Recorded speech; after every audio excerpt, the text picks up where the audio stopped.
So for me, like purpose wise, like why I really wanted to have this conversation when you brought it up, and I was excited to have this conversation, even though I have a little bit of anxiety in being able to present it in the best way possible, really is one for the understanding of my own religion, of the church, Latter-day Saint members, to be able to talk, well, to understand the Fair Share Commons, but also to be able to understand regenerative business principles in alignment with the principles that they hold dear, because I think there's quite a big overlap and actually shared principles within the regenerative business movement and the LDS principles that are taught and that members are devoted to. And then second, the understanding on the regenerative for the regenerative business movement, my peers in the regenerative business movement, you especially, Graham, as well, Stefan, those that we work with within our group, because we do a lot of work together now, to understand my perspective and the principles that help me to make decisions within my worldview. And I've felt that way a lot of times within the regenerative movement, that Christianity and even Mormonism has very much been, if I start talking about my religion or my religion, I just say where I'm from, Utah, and they automatically, oh, are you Mormon? Or, that tends to build some tension already within the regenerative movement. So my hope is for better understanding on that side, that people can better understand who I am, why I come in that the way I do, and be able to understand me in such a way that, again, where I started this thought on is like through greater understanding, we connect both worldviews together, even though they're quite different. We can still work in union together. We can still build together. And that is, I think, in most parts, in most ways of the world, like if we could do better at that in almost any relationship, we can actually start building towards these things we're really excited about in the regenerative movement and regenerative economics. Check. That fits very well with me, and I think that that's a segue to dive straight in and explore one of the themes that comes to mind from what you're saying. But before I touch on that, I'll just comment the strapline for Evolutesix is the strapline for Evolutesix is all needs met. And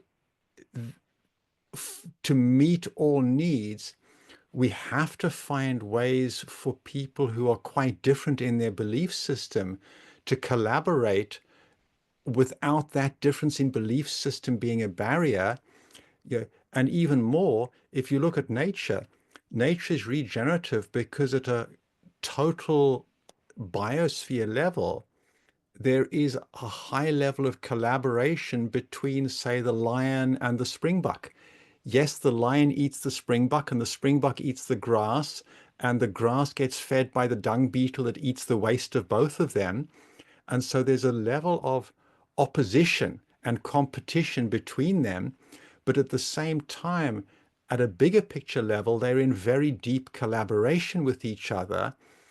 And this is one of the things that has been very missing in the business community up until now, and is still to a large extent missing, this understanding that collaboration and competition are not mutually exclusive opposites. They're a complementary pair. And in that sense, you may disagree with some of the foundational beliefs that I have as an atheist that guide my decisions. That, though, is something we have to collaborate in a field beyond the rightness or wrongness of each of our beliefs. Picking up on that Rumi quotation, there is a field beyond right and wrong, let's meet there. And I think that is where, for regenerative business to work, we need to be in that field beyond right and wrong, but with an understanding of how each of us is making meaning, how each of us is shaping our internally experienced reality. And maybe that then is a good place to start. You mentioned when we were preparing the relationship between the LDS community and Stephen Covey and Mhm. his practice of seek first to understand and then to be understood. And maybe that's a good place to begin our conversation. What is the relationship that Covey's seven habits have with the LDS church? How does that come out of the principles? And why is that important for regenerative business? Yes, thank you. And the question, I think this is a great question and a kickoff of a framing for this conversation as well. Um, I'll start off with Stephen Covey's relationship with the LDS religion, the Church of Jesus Christ of Latter-day Saints. It's really fascinating within to give you just a little bit of structuring of how leadership in the church works and whatnot. Everybody is volunteers within the church. No one gets paid. Even our prophet, who is devoted his all his time at this point in his elder years, is coming from a place where he doesn't get paid for it. And in a sense, they help him to be able to live because now he has no. But even then, a lot of people won't even take that. A lot of the prophets and apostles don't take the money because they've made money in their careers or whatnot. And but even before, so for example, our prophet was a heart surgeon. Our current prophet right now, he's in his I think he hit his 100th birthday. He made it to Wow. 100. So he's very elderly at this point, but his career has been in is a heart surgeon. And so Russell M. Nelson is was a heart surgeon and actually created a lot of different things from his career as a heart surgeon.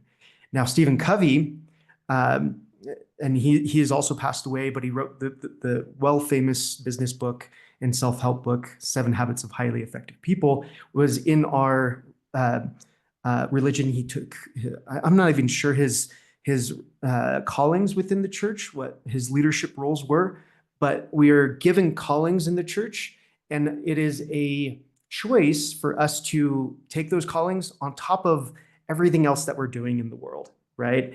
And so I imagine, I think I've heard it somewhere that he was a bishop or a stake president or really high level leadership within the church that he was called to.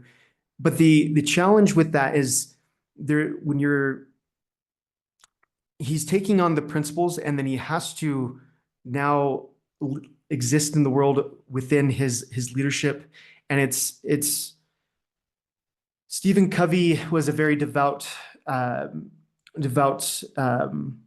member of the church, and so all of his writings and all of his work was actually aligned with his religious views. And in a lot of ways, he even said that he wrote a lot of religious books as well as business books within our construct of the LDS religious community. They weren't scripture by any means, but he wrote books that helped us to understand and better express in our families the principles that we live and in our businesses and day-to-day lives. And so that gives you a little bit of context. And you brought up the habit, seek first to understand, then to be understood. And it really does stress the importance of in the LDS church, we have been very, you mentioned it just as we started in framing this conversation. The part of the difficult parts of having these conversations is a lot of people have discriminated or have different really strong opinions about our values in our church and what our beliefs are, even when they don't quite understand them, right? And so in a lot of ways, I feel like that culturally, it's been a part of the principal structure that exists in the church, but it also is very scripturally a part of what we hold true as well. Is understanding is one of the first things that we have to come together on. no matter who you're talking to. If we do a lot of proselyting, we do a lot of work in missionary work, but in a lot of ways, we're not trying to say, come join the church. You should join the church, and there's that pressure. Yes, there's certain people that would go about it that way in a very pressure-driven way, but the intention almost always in how we're teaching any principle is first to understand the person that we're talking to, and then to be understood.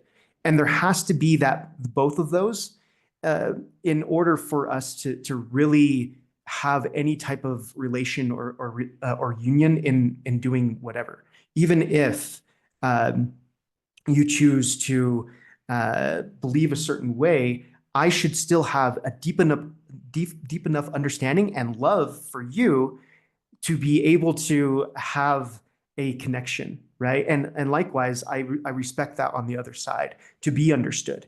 And I will put myself forward to be understood, right? Just as much as I will dive into your understanding. But it's first the understanding of you, Graham, then the understanding to be understood, to seek that to be understood, right? Check. Excellent. Really appreciate what you've been saying, Joshua, and it sparks a number of connections for me. And I'm going to pick up on one of them, which links to the conversation I had last week with a Baha'i businessman. And one of the things that I brought into that conversation was I was at a talk nearly 20 years ago now from the CEO of an Italian cement company, and he's also Baha'i. And in that talk, he gave a definition of spirituality that for me as an atheist worked perfectly. And ever since then, it has guided me in how to orient with people of all faiths and none in terms of spirituality. And his definition of spirituality was spirituality is love in action. And for me, that cuts straight through all of the differences in the, let me say, the more or less irrelevant aspects of different religions and faith traditions and so on, and cuts down to the real core that is common across all of them that have perhaps ever existed on the planet, those that predate the Abrahamic religions by millennia. And just that sense of, okay, this is all about what are we actually doing? And it doesn't matter whether you're doing it from an LDS religion and set of traditions. I'm doing it from an atheistic sense of traditions. The CEO I mentioned, Beppe Robiato, whether he's doing it from his Baha'i traditions, if all of it is an expression in action of love, then then we can work together, we can collaborate. And that feeds back into what you were saying about seek. Would you like me to pause? Would you like to respond at that? No. Okay. I'm pondering what you're saying, and yeah, keep on going. So part of the reason why it's essential for us to reach this point of finding how we can collaborate, even if there are strong differences, is that either, let me take an extreme example. If somebody is my enemy, either I need to find a way of subduing them, killing them, or they are going to find a way of subduing me or killing me. And the only option left is for us to remain enemies and yet still collaborate. Yeah. And that, I think, is where we need to get to. And that's why dialogue like this is so important. We're at a point in the planet where there's no way that all of the different opinions can be suppressed or killed. to get to one global opinion. It's not going to happen. And so the only other option is to learn how to collaborate with the enemy. And that's the Mhm. title of a superb book by Adam Kahane, and well worth reading but for anybody who hasn't read it already. But where this comes to is when I think of regenerative business, a regenerative economy, I look at nature as a 3.7 billion-year-old example of a regenerative natural economy that has thrived despite 5 extinction events, that we've seen in the records, and that nature thrives because there is a high level of collaboration at the entire ecosystem level between individual species that are enemies at the species level. And in that sense, regeneration for me cannot be achieved if we set as a prerequisite we're only going to work with like-minded people.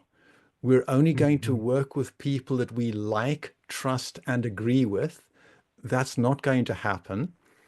And that then comes back to the seek first to understand before you seek to be understood, which Mhm. is a regenerative human economy and a regenerative human society.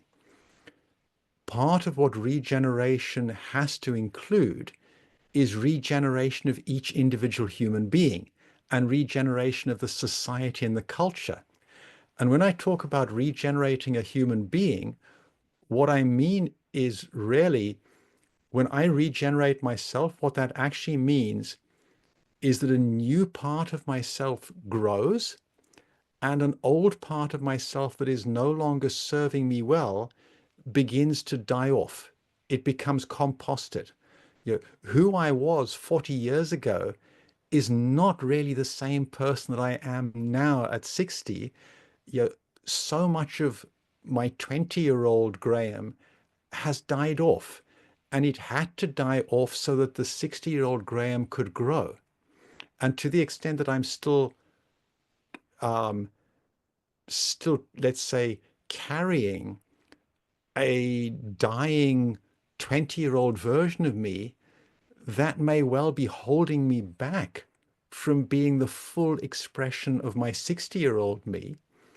And so one of the core practices that we have is a set of practices that are, when we're at work, how do we communicate with each other in such a way that when we have tension or conflict, that we use that tension or conflict for growth, for development. And the specific pattern I'm thinking of here, it's one we call deconstructive conflict. And the essence of that is if, for example, I'm in conflict with Marie, one of my co-founders, deconstructive conflict is basically saying, let me first understand how she is seeing the world. What are the beliefs that are guiding her? What are the meaning-making stories that run her internal creation of internally experienced reality? And her focus is to understand that in me, because invariably, most of the conflict, if not all of it, is not a conflict at the surface level of what we're in conflict about, but it's a conflict at the deeper level of how we each distinctly constructing meaning from what we're taking in. And by first understanding each other's meaning making, which by the way also leads to each of us understanding our own meaning making better, because that's often hidden from us, that enables us to use conflict in order to grow as individuals and as a team at work, which is how I would define regenerating each of us as individual human beings and regenerating our community as a team of people working towards a common end. So in that sense, I think that this habit of seek first to understand, then to be understood, is one that really feeds directly and with obvious visible connection to what it means to work in a regenerative business, stepping towards having a regenerative global human economy as a subset of a regenerative global human society. Check. Mhm. Oh, that's beautiful. I want to emphasize something that you had said there, and maybe go into it a little bit more if possible. Because I see this in there is a lot of self-help books in the LDS community. There's been a lot of authors that are LDS that have been in the self-help world, right? In business and in all sorts of places. Stephen Covey being one of the more prominent ones, obviously. But the the thought that you said there on working to understand yourself is so critical, because I see in so many ways within my religion, outside of it, just people in general, we're all subject to this, right? Where we we neglect to fully dive deep enough in our own understanding of who we are and where our own beliefs are, and instead look at everybody else around us and put that perspective into I'm going, and I think that's a lot of what the habits Stephen Covey brings up. Seek first to understand, then to be understood. It starts with first understanding yourself, because there is no way that you could go and try to understand someone else until you've done the work to understand yourself, because you're always going to be looking at others and trying to force a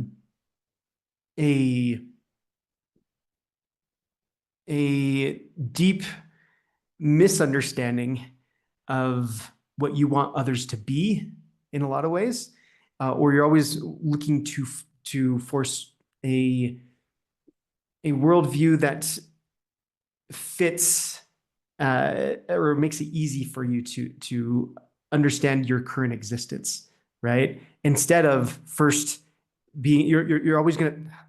It's a really hard way to describe it. The you're always going to try to get your surroundings and manipulate your surroundings to be comfortable in whatever situation you're in, right?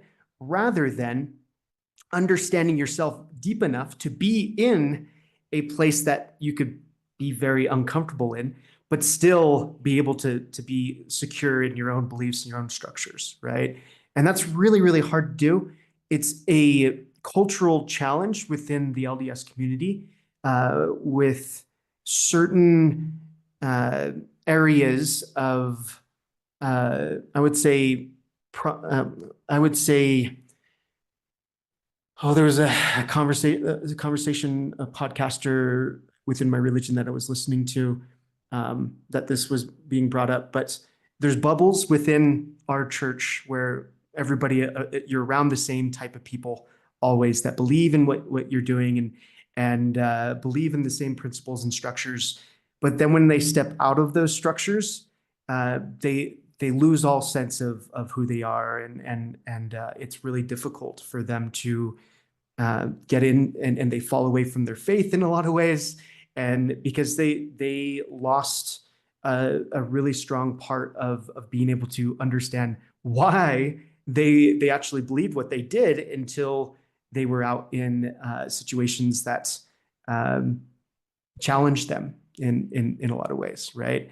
And it also makes it so, in a lot of ways, these bubbles, people stay in them. They don't go out. They don't communicate with others within their own structures. And I see this within my church, but I also see it within regenerative movement, where people stay in their own bubbles and silos. And so I want to bring that, because I think it starts with a true understanding of yourself, so that you could be in a world that is so diverse, right? And be in existence in that diversity without, you know, without losing your authenticity. Check. Yes, yes. What you're saying lands very well with me. And that whole sense of we and you talked about the number of um, self-help, self-development books in the LDS community written by LDS members, and the neglect often of diving into ourselves and really understanding who we are and understanding that very deeply, in particular, so that we can, instead of trying to change everybody else and the whole world around us so that I can be comfortable, to develop our capacity to be comfortable with other people in the world as it is. You know, and it doesn't mean that we have to choose one or the other. This is not Mm, about, just giving up and saying, well, it is what it is. I'm not going to try and change anything. It's about embracing both. Neither the world has to change that I can be comfortable, nor is it mm, I have to give up on everything so that the world doesn't change at all. It's that balance between the two. And I think this is one of the key things that, again, that I see necessary for regeneration to work, is finding that coherent balance point of moderation. And that coherent balance point of moderation is context dependent. It might be over here today and it might be over here tomorrow because the world around us changes. And that means sometimes it needs to be more me having developed the capacity to continue to act despite feeling uncomfortable. At other times, it might be necessary for me to develop the capacity to act in ways that change the world around me so that I and others can be more comfortable. And that feeds in also to two things. So one of the things I wanted to mention in the adaptive way that you're familiar with, one of the patterns that you might not have encountered yet is a pattern of how can I act? Let's, for example, take hope. Um, how can I act as if I felt hope, even if I'm in the middle of feeling despair? And that pattern is one of the key patterns for the yellow belt of the adaptive way, is developing this internal capacity to act in ways despite our discomfort, or mm, alternately, to act in ways of moderation despite extreme exuberance, which can be equally problematic. Yeah. And again, that's very much at the heart of regeneration. And I'll put in one link that we can pick up on immediately or later, depending on how you choose. But you also talked about the bubbles, whether it's in the LDS church or in the regenerative movement or wherever. There are all of these echo chambers or bubbles where people who are very like-minded come together, and it's invariably a bubble is too much of one perspective and too little of the other. And if we're mhm. trying to Yes. build a regenerative economy in a regenerative society, in a regenerative biosphere, we need to find that moderate, that sweet spot of coherent, cohesive moderation, where we have both competition and collaboration, where we recognize the complementarity of different perspectives, and very often the necessary complementarity, just as marine biologists know all too well. you have on the one hand the sharks that are on the other hand eating the sea cows. And if you remove the sharks from a marine ecosystem, the sea cows end up eating all of the sea grass and the entire marine ecosystem collapses. So you need the shark, you need the predator. It just needs to be in a coherent balance of moderation with Mhm. all of the other elements. And that's part of why the Fair Shares Commons incorporation is the way it is, to include in governance of a company all of the affected or involved capitals and their stakeholders, precisely because each of them is going to be in a bubble of opinion.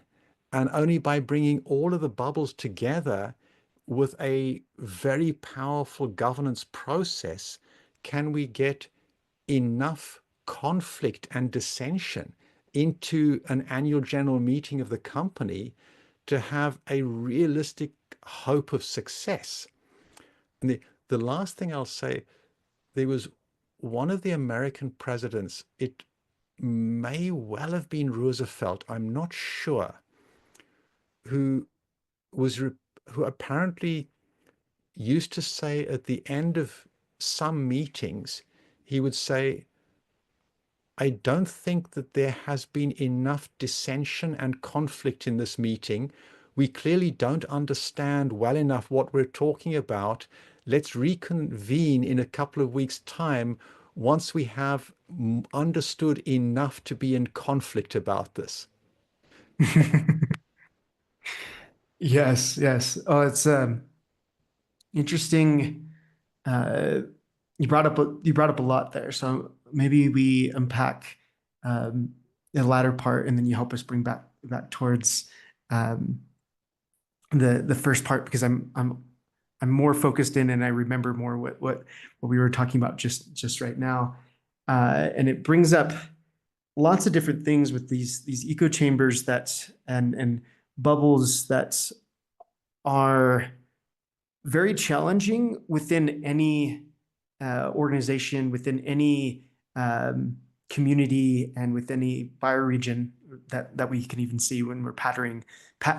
When you gave the example of the sea cows, and any ecosystem has to be well balanced between the predators and the prey, and the different fauna and the biodiversity there, and why it's so important for that to exist in the way. That is so true of any community, any human establishment as well, right? We are nature. We are part of nature. In my perspective, God had created it this way for us to learn in a very playground way, right? In real life,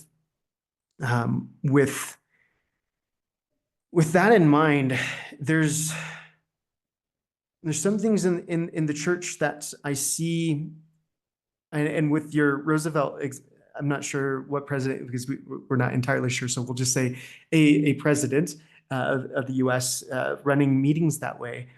Um, in the church, there's something similar, where even though there's a very like-minded principles are understood, everybody still can conceive those principles differently, right? And I think bringing up some within the quorum of the 12, for example, if you're able to get gospel doctrine into the church at this point, because we believe all that has been revealed in the world, all that is now being revealed, and all that is yet to be revealed, right? So we believe in continuous revelation and continuous knowledge, and that knowledge is something that we can take from this experience in our own life.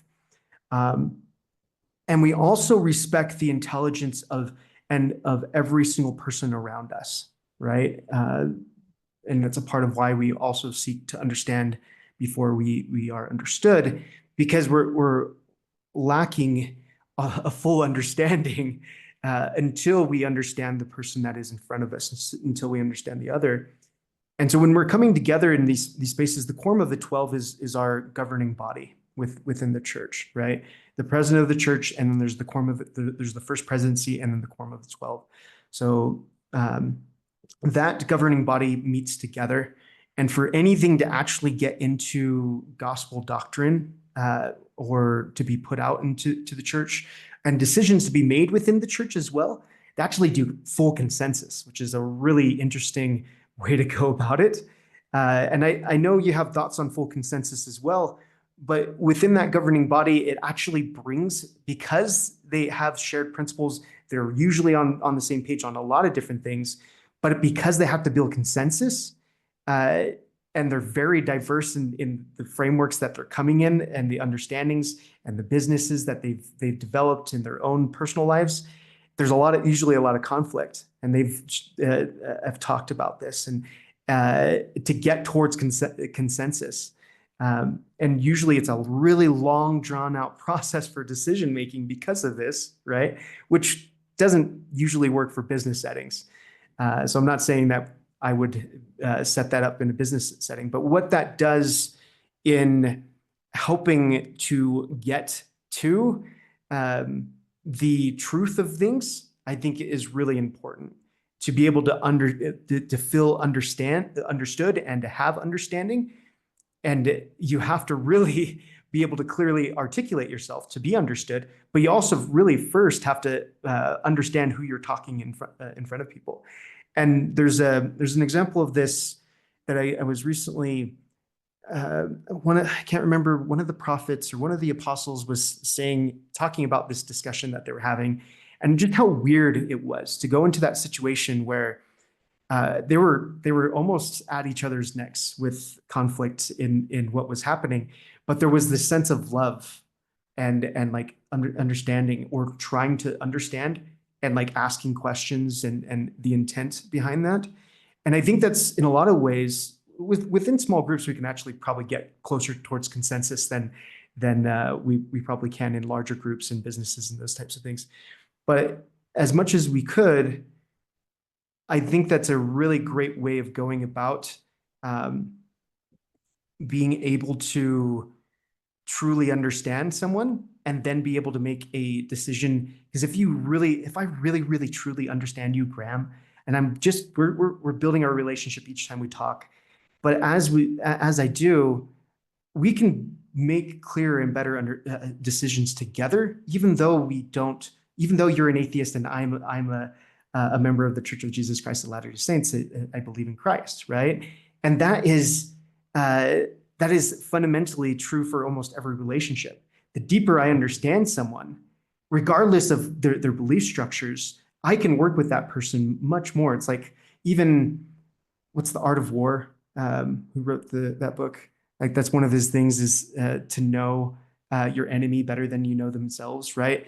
In a lot of ways, understanding actually allows you to build the right negotiation, understand where people are coming from, and actually create a better decision, rather than come from a place of bigotry or lack or laziness. In a lot of ways, I feel in this world we have a lot of laziness in not being able to spend the time to understand the person you're in front of, right? Or to place your own understanding on them. Check. Yes. No, I recognize what you're saying. It's one of the things that's critical to take what you've just been saying about working in an effective generative way with people that have different beliefs. I take that even to the extreme of saying, even if you had a twin that had the same parents, the same overall context, that had been born within a short period of time of you and your twin would still have, at some point, significant differences in beliefs. Yeah, Mm-hmm. yeah, if only because you were the one end of the twin relationship and the other person was the other end of the twin relationship. And you might make meaning of being in a twin relationship differently.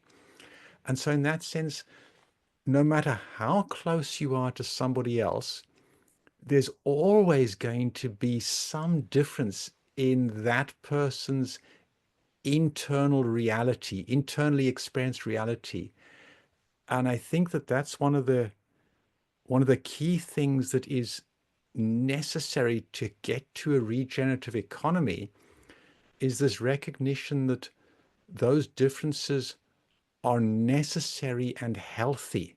They're what we need rather than something to either shy away from or suppress or whatever. You know, and I think, recognizing the time, there are a couple of points I want to dive a bit deeper Yes. into because I've been really enjoying this conversation. And it was only 2 minutes ago I looked at the clock and thought, hang on, we've been going for an hour, not half an hour. Um, so one of the things I want to put in, we've touched on the Fair Shares Commons as a way of incorporating. And as you know well, I'd be curious to hear your thoughts on how this connects with the various principles and practices in the LDS community. One aspect of the Fair Shares Commons that we've already said is that it is a way of constructing companies and governing companies that includes in the governance and the wealth share all of the capitals and all of the representatives of those capitals. Uh, and the reason why we do that is to make sure that no bubble of opinions is missing in the deliberations on finding decisions. In this context, we tend to go for consent decision rather than consensus. In other words, we go with a proposal so long as nobody has a clear reason why it would be too dangerous to even try once to learn from. But the other thing I wanted to bring in, and this is now going to be a question to you, how does this compare with the LDS principles? Is the sense that what a company actually is, and it may also be other things, but those other things don't negate this perspective on what a company is it is a community of people. It is a community of living sentient beings that come together to accomplish something much bigger than any one of them could accomplish alone.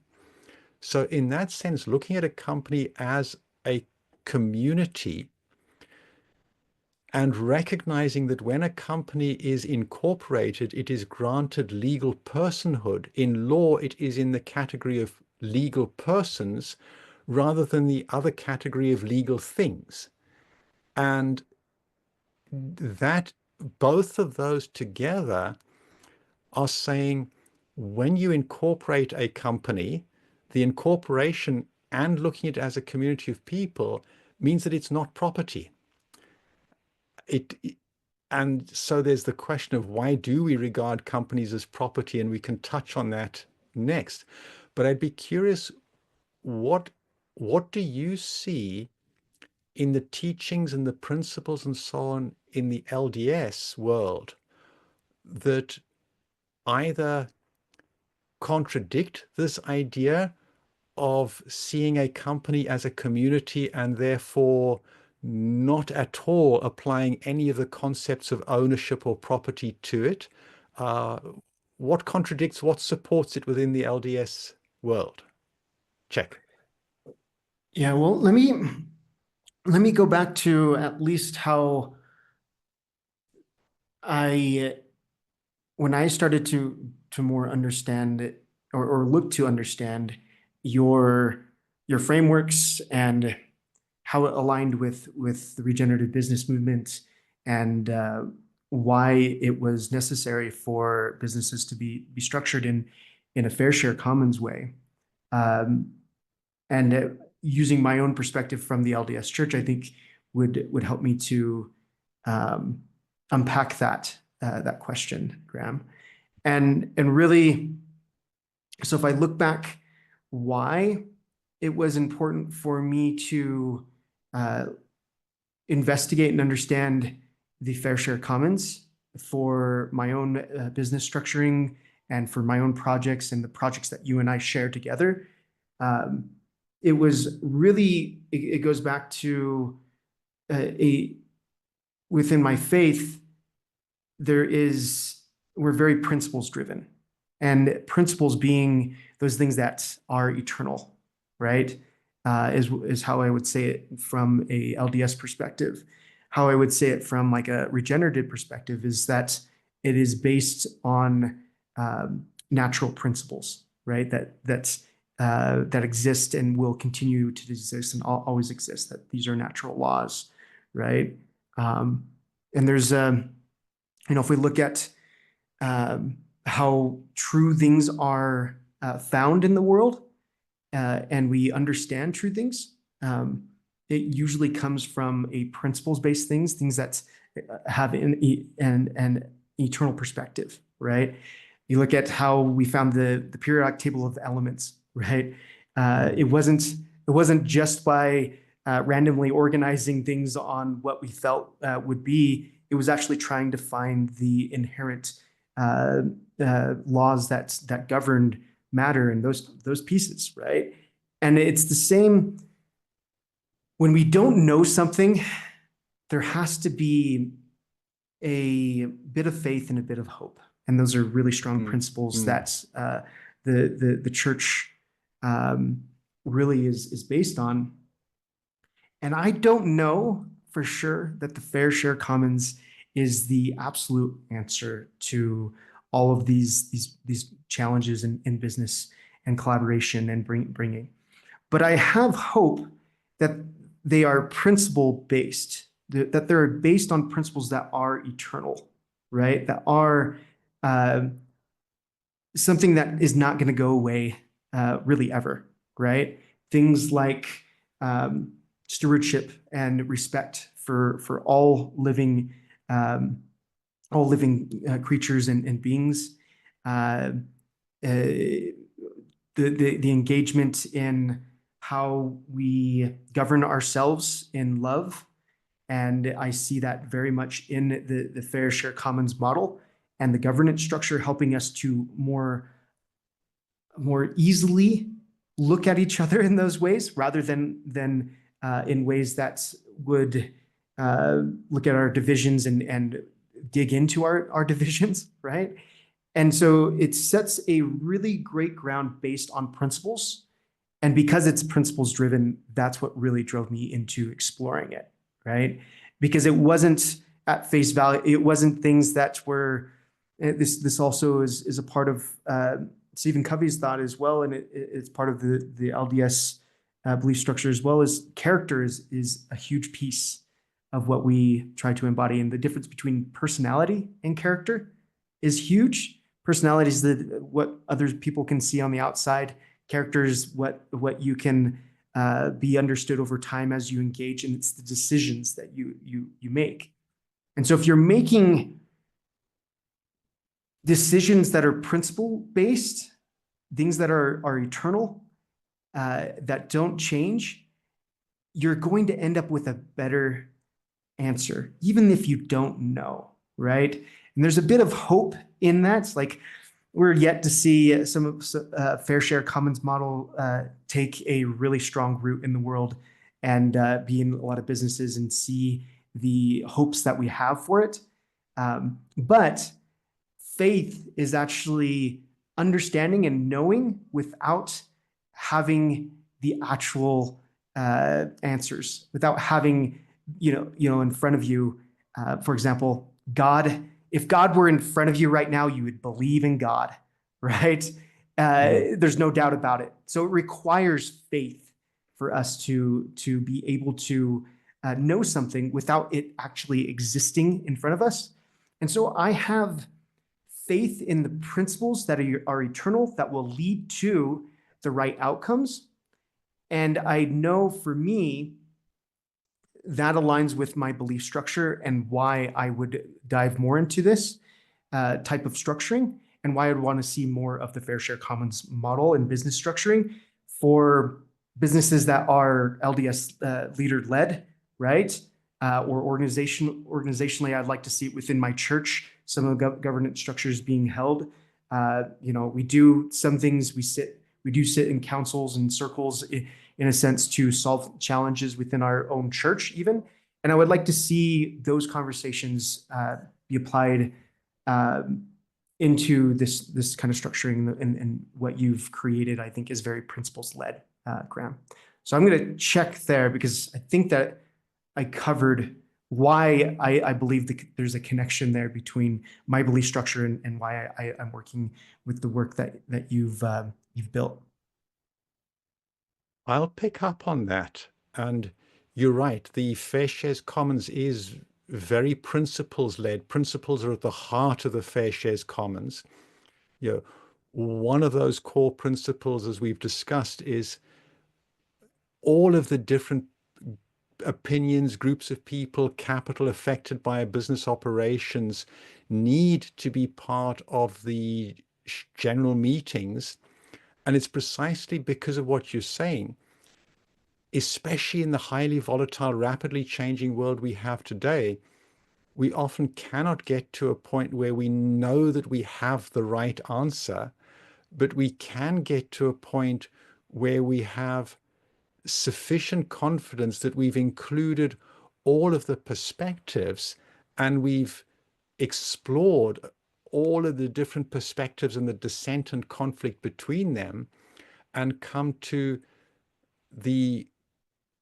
a workable answer. It may not be the best answer, it may not be the right answer, but it has at least been examined by all capitals and stakeholders for any reason why it might be too dangerous to try once. Mm-hmm. And so, Mm-hmm. in this sense, one of the things that I think part of Stephen Covey's habits is also to ask, you know, if something is going to go wrong, what kinds of mistake or going wrong can we live with and recover from, versus what kinds of mistakes and going wrong will we not be able to recover from ever? Yeah, and that's one of the key principles in the Fair Shares Commons, is to bring in enough dissent and conflict and differences of opinion and perspective to minimize the risk of making a mistake that the company cannot recover from. And that's one of the reasons why, the more I looked at how business actually operates and dive deeper into it, the more I came to the conclusion that by buying into this belief that despite legal personhood, a company is to be treated as a thing to be owned, that ends up in a situation where, because you only have voting rights in a shareholder meeting in a typical LLC or C Corp, because you have enough money to buy voting rights. Where else in the world, in normal governing of communities, do we allow people to buy voting rights in the community? You can't buy your citizenship to vote in national elections. So that we need to have as a fundamental principle that voting rights are not buyable. Completely separate your right to vote in a company's annual general meeting from your right to receive dividends or capital gain in return for your investment. They need to be very separated. That's one of the core principles. And that voting rights are based on your commitment to the future of the company rather than money invested in the past. And to enable that to work, you need to bring in all of the different complementary stakeholders as a second principle. And then the third principle is to then really say, um, a company is a community, and the community is bigger than, lives longer than, in some senses, is way beyond any individual or any individual perspective, group, or bubble. Yeah, a Mhm. little bit like if I think of myself, um, I cut the tip of my finger off about 2 or 3 years ago now. And initially, I looked at this little bit of the tip of my finger dangling on a little bit of flesh, and I thought, oh no, this was on a Saturday. I wrapped it up, compression bandage. The next morning, took the bandage off. It bled copiously again. It wasn't healing. So I thought, right, I'd better make an appointment with my local GP. So I went online, got an appointment for 8:30 the next morning, Monday morning, at my local GP, walked over to his surgery, and he took the bandage off, and it didn't bleed. It was already sufficiently healed 36 hours after I'd cut it that it had stopped bleeding. And I thought to myself, oh, wow, isn't it amazing how the body heals? And then I thought, hang on, I've just said, isn't it amazing how the body heals? How do I know that what I'm talking about is healing? Maybe it's something else. And so I went onto the internet and I Googled, what is the lifetime of a skin cell? And uncovered that skin cells regenerate every 4 weeks. In other words, if you when I last saw you in person in October last year, November, December, January, February, your skin cells have completely regenerated 4 times since I last saw you. There is not one single skin cell on your body that was the same skin cell that I saw in October last year. And so I came to the conclusion, maybe what was happening with my finger was less healing in the sense of fixing something, repairing something that was damaged, and more, I'd simply accelerated the removal of 3 weeks worth of skin cells. And all that was happening was that the skin cells that were going to grow anyway, to replace the ones that I were going to be lost anyway, were going to take their normal 3 weeks to grow. And lo and behold, about 3 weeks later, my finger was completely back to where it was, only it wasn't. And so where this comes in is that sense of, if the company is to be, if the company is a community of people, the community lasts much, much longer than any individual person. The community ought never be owned or controlled by any individual person or any narrow stakeholder group or capital perspective. And that if you do that, if the company is truly respected as a community with its community agency, just in the same way that my body, no individual brain cell or skin cell or whatever has control of my entire body, because my body lasts far longer than almost all of the cells that compose my body. The whole lasts longer than any of the individual cells. You know, that then for me is, first of all, so much of what is being done around healing may be done better through a lens of regeneration, not healing. But secondly, that if you look at a core principle of nature, you know, nature doesn't own anything, because nature recognizes that the natural biosphere lasts far longer than any individual species or animal or plant. And so my sense is that we can build businesses that are far more successful as businesses, and especially far more successful as regenerative businesses.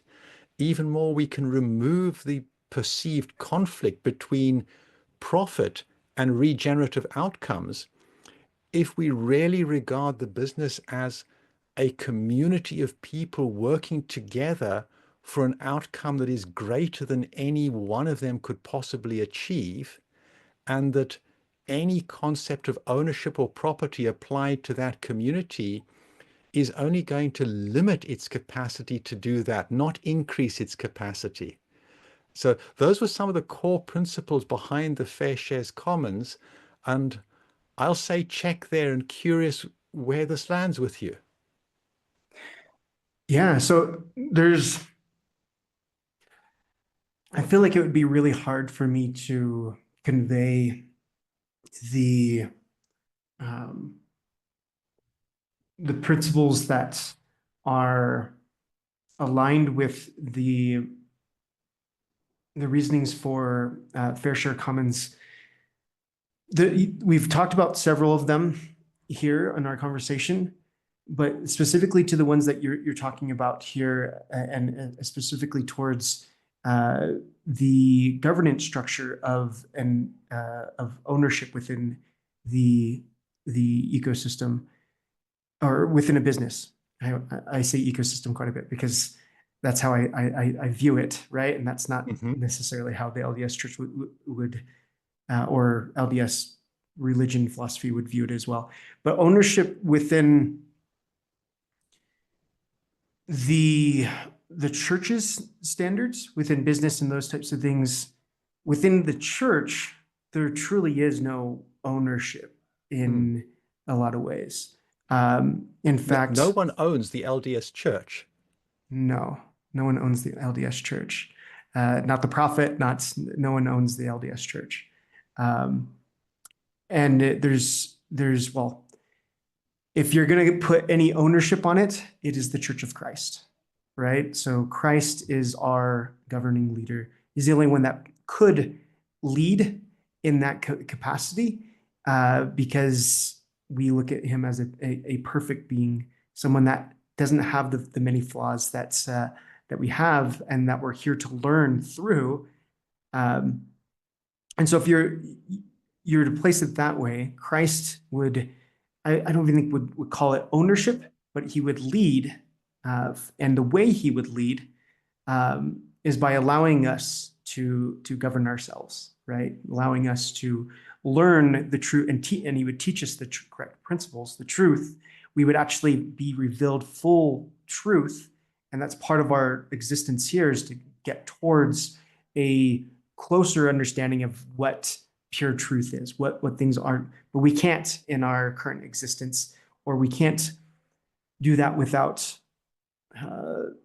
this is where it becomes really tricky and would take so much more time for us to unpack all this, because it would require a deeper understanding of my faith in order to be able to share and describe. So it would take more conversation in that. But ownership in general, so within our church, we're always building towards the shared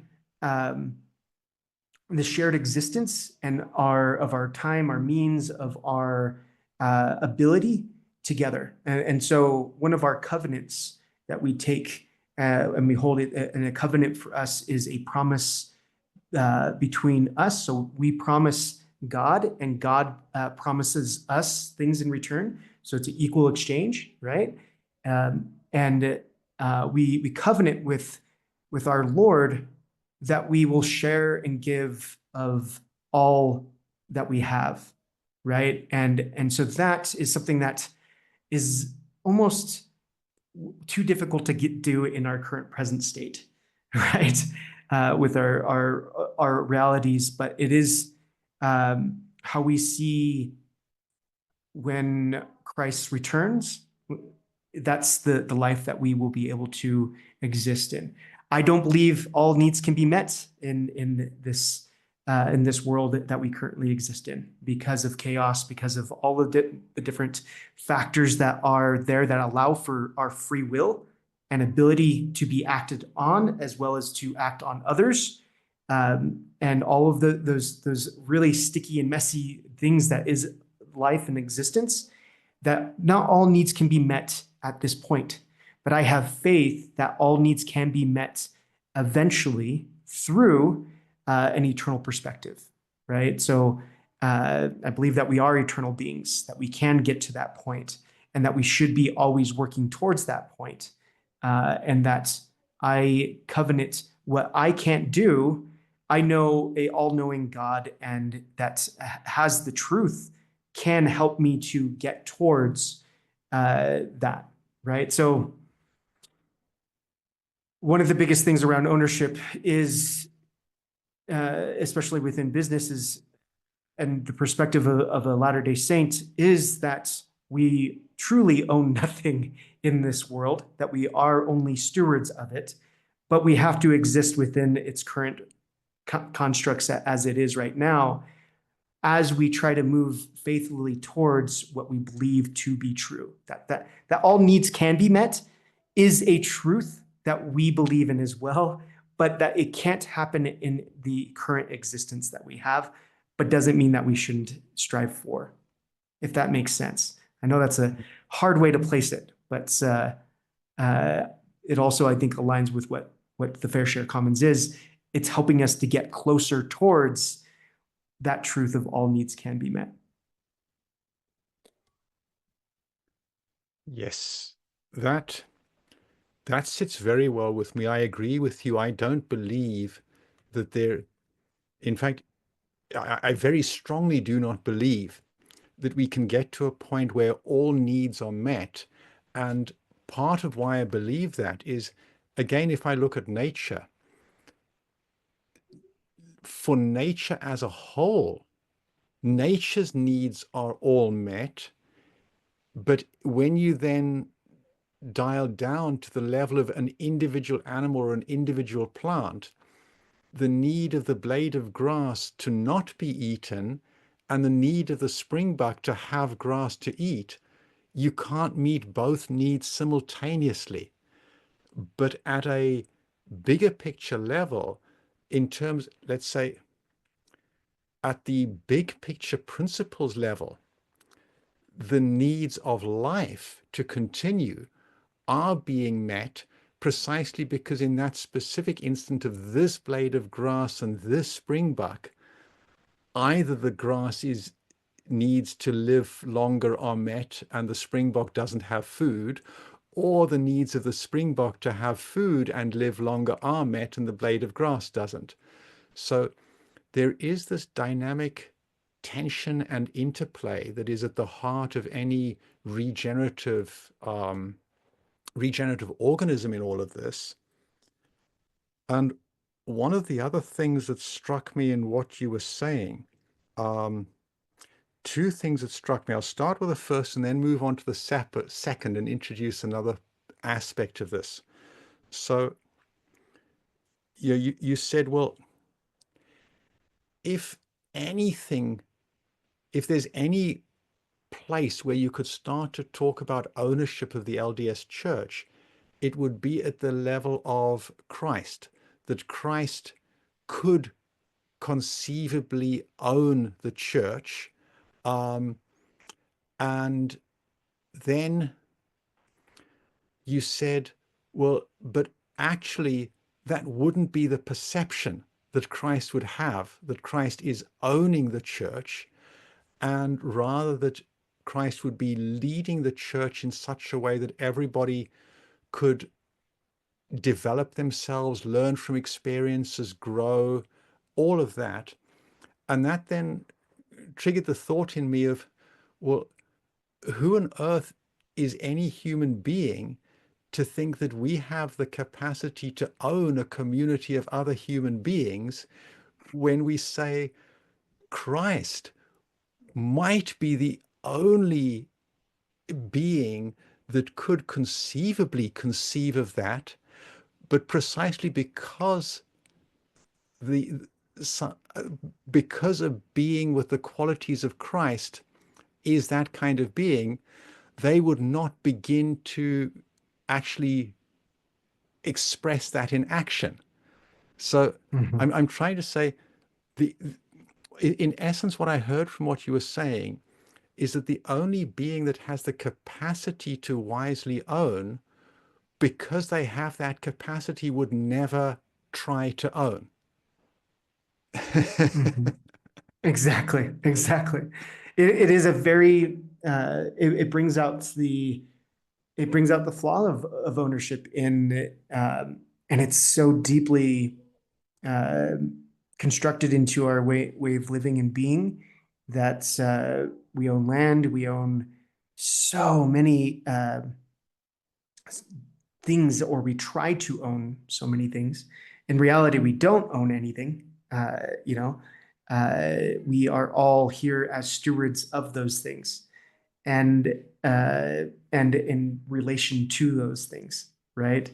And so there is a lot of construct in oneness as well. And I think it's actually shared within, it's very much shared within the regenerative realm as well, because we all see that without the whole understanding, we could never truly get to what you were saying earlier. Is like that's when we do have all needs met, is when everything is as one, right? And if we look at the whole, all needs are met always, right? Mm. Uh, but when we look at individuals, or we look at parts of the whole, there is no way for those needs to be met. Um, and it's getting towards and getting closer to that oneness that I think we had this entire conversation around, right? Being able to be understood is a part of that, and understand others allows us to be in join with one another, and being able to receive the other. Because I look at you as my brother, even though you don't see me, or you may see me as a brother as well, right? I look at all my brothers and sisters in that way, that they are another part of me in a lot of ways, right? And if we all can look at each other in that way, we can more fully see the whole and be able to find the um, the need to meet the needs, and come closer to meeting the needs of each of the individuals within the whole. Um, I'll check there. I think we've covered a lot, and I want to see if how you want to close us off here. But I've really enjoyed our conversation as we're coming to a close. Yes, excellent. No, as to close things off, and I'll put in a little segue for what perhaps may be our next conversation, which is, you spoke about the being principles based as very central to the LDS Church. You spoke about continuous revelation, that different people may conceive the principles differently, in respect for the intelligence of each human being. And what we've just been touching on with the covenant is a covenant to share and give all that we have. And that points out in our next conversation to talk about why the Fair Shares Commons is designed around a principle that competition is one axis and collaboration is a different axis. They're not opposites on a single line where you have to choose one extreme or the other, or a compromise, but you can be both collaborative and competitive, and that this respects then fully, in a way that our current concept of business as being a purely competitive enterprise doesn't. It respects an emerging understanding of a fundamental principle of across nature that technically is called nature changes non-ergodically over time, but economics and business thinking doesn't recognize that yet. And what that leads to is a necessity for companies to pool capitals to collaborate. And that's another reason why that covenant of share and give all is actually rooted, in addition to anything it may be rooted in from a religious, spiritual connection with God aspect, it's rooted in a very deep understanding of how the world actually works versus the simplistic understanding of how economists and business theory wishes that the world worked. And that may be something to explore when we next talk. But I've thoroughly enjoyed this conversation. My sense is that this has been, I believe, a true dialogue where we've explored each other's understanding in a little bit like a land surveyor might. We're Mhm. triangulating from different perspectives on the same reality to be able to perceive the reality um, more effectively, more completely by looking through each other's eyes. Check. Oh, yes. Deeply, deeply enjoyed our conversation. That anxiety that I felt about being able to express fully, and I felt was very deeply respected on your side as well. I as it was alleviated entirely as we were talking, because I felt we did have that dialogue. We had really great conversation and respect on both ends. Uh, which is so cool to see because we are doing a lot of work together for those that are listening, and we're doing more work together as a collaborative whole, despite very different worldviews that we come in from. And so I take that as a really strong hope that we can do that in a very large way across across the general business world and move us further away from this maybe business as usual that we're seeing, where it's very competitive, to a more cooperative understanding of how we work together. So thanks again, Graham, for this conversation. Wonderful. And likewise, Joshua, thank you again for this conversation. I've thoroughly enjoyed it. Thanks, Great. Graham. Ciao. Thanks, Josh. Cheers.